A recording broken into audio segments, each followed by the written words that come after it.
Hello friends, நானும் என் ஃப்ரெண்ட்ஸும் சேர்ந்து ஆறும் கடலும் சேர்கிற இடத்துல விசிறி வலை வீச போனோம். இப்போ முதல்ல கொஞ்சம் அயலை மீன் கிடச்சிது. அதுக்கப்புறம் வீசினப்போது எங்களுக்கு கிடச்ச பாறை மீன் மொத்தம் 9 கிலோ. அது அப்படியே இந்த வீடியோவில் இருக்குது பாருங்கள்.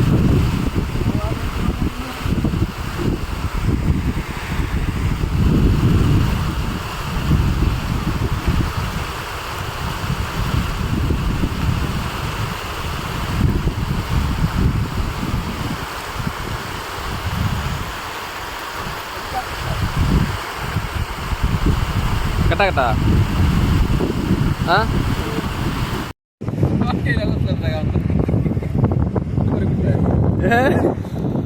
கொத்தியாக காணும் இப்போ.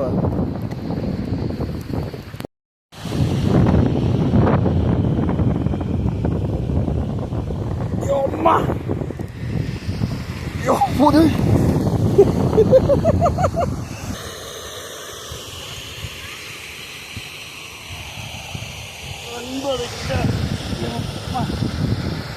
Apa